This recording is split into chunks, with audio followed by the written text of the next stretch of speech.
Assalamualaikum warahmatullahi wabarakatuh. Akkam jirtu hordoftoonni Afrikaa Samsung egaa nageenya keenya bakka jirtan hundattis nu qaqqabu.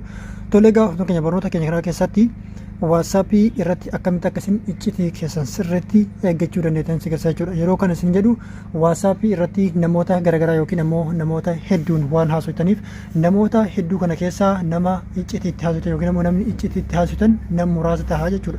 Nama iccitii itti haasoftan sana jechuudha kophaatti baaftanii yookiin ammoo kophaatti qulfii akkamitti akka rakkaachuu dandeettan yookiin ammoo akkamitti akka isin qollofuu dandeettan yookiin ammoo ishaaraa harkaatiin cufachuu dandeettan isinitti agarsiisa jechuudha. Kana jechuun fakkeenya WhatsApp GB sanaan jechuudha. Har'a WhatsApp normaala irrattis hojjechaa jira jechuudha. Egaa hordoftoota jechuudha.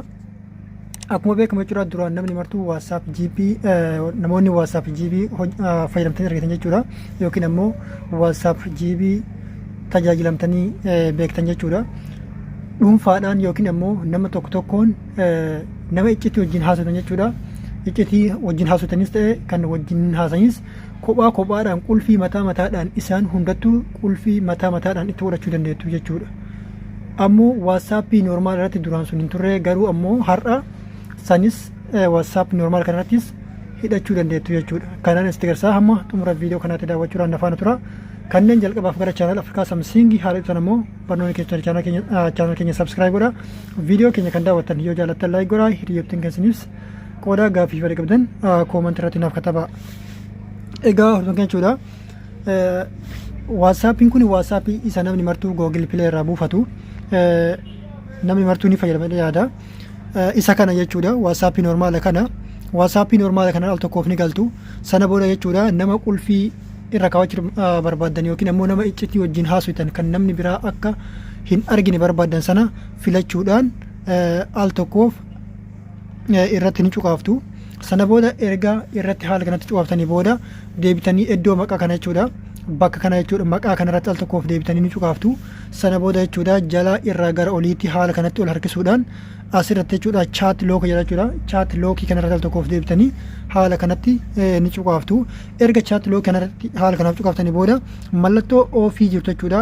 Isii ofii jirtu kana haala kanaan al tokkoof irratti cuqaasuudhaan fingaa piriintii akka isin guuttan yookiin ammoo ishaaraa quba keessanii akka isin guuttan isin gaafata jechuudha. Egaa hordoftoota jechuudha. Yeroo amma ani guutu jechuudha isinitti hin mul'atu yookiin ammoo iskiriinni bilbila kiyyaa waan waraabaa jiruuf yookiin ammoo waan rikoordi godhaa jiruuf kaameraadhaan waan kaameraa dugda duubaatiin waan waraabaa hin jirreef yeroo ani guutu ni gurraachaa fingaapiriintiin isinitti mul'achuu hin danda'u jechuudha. Garuu keessan irratti yeroo isin guuttan fingaapiriintii akkuma normaala yeroo bilbila keessan fingaapiriintiidhaan cufattanii sanatti ol isiniif baa quba keessan kan bilbilaan yookiin ammoo gaafa duraa bilbila keessaniin hidhatan yookiin ammoo cufattan sana isa guutuu jechuudha. Kana jechuun maal inni tokkumatu dalagaa jechuudha. Isaa fi kunis tokko wal qabatanii kanaafuu quba saniin guutuu jechuudha. Sana booda haala kanatti erga quba sanaan guuttanii booda yookiin ammoo ishaaraa quba keessanii erga irra keessanii guuttanii booda haala kanatti ol isin baa maal jedhaa asirratti this chat is now locked jedha. Chaatiin kun yookiin ammoo namni isin hidhachuu barbaadan kun cufamee jira yookiin ammoo hidhamee jira look ta'ee jira qulfiin irra kaahamee jira jechuudha. Namni biraa ishaaraa qubaa hanga guututti deebi'ee yookiin ammoo fingaapiriintii kana hanga guututti deebi'ee chaatii kana ilaaluu hin danda'u yookiin ammoo waan isin nama sana faana haasoftan waan namni sun isin haasa'e waan isin nama isa wajjin haasoftan ilaaluu hin danda'u jechuudha. Duubatti deebi'ee isinitti agarsiisa jechuudha. Duuba deebi'uudhaaf yoo barbaadan kaasii irratti cuqaaftu yoo barbaadan ammoo viyuu gootanii keessaa baatu jechuudha. Kunoo akkuma isin asirratti agartan jechuudha chaatii keessan haala kanatti duubatti yoo deebitanii ilaaltan gara duubaatti deebitanii yoo ilaaltan asirratti isin agarsiisa jechuudha. Nama biraas haala kanaan bifa kanaan namoota garagaraan bifa garagaraatiin fakkeenyaaf yeroo isin hin jedhu namoota kana hundaa mataa mataatti garagaratti kophaa kophaatti hidhachuu dandeettu jechuudha. Kunoo akkuma isin agartan locked chats jedha. al tokko ofirratti hin cufaaftu. Sana booda ishaaraa quba keessanii san isin gaafata yookiin immoo fiingaa piriintii san isin gaafata. Al tokko haala kanatti rakkeettu.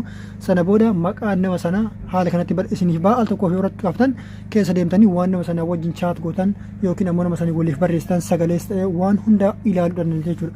Waan biraati miti maqaa nama saniyyuu arguu hin danda'u jechuudha. Namni bilbila keessanii isin irraa fuudhee waasaappii keessan galee waan isin iccitii haasa'uudhaaf yookiin ammoo nama wajjin haasa'uutan sana ilaaluudhaaf waasaappii keessan galee maqaa nama saniitu asirratti barbaadee arguu hin danda'u jechuudha.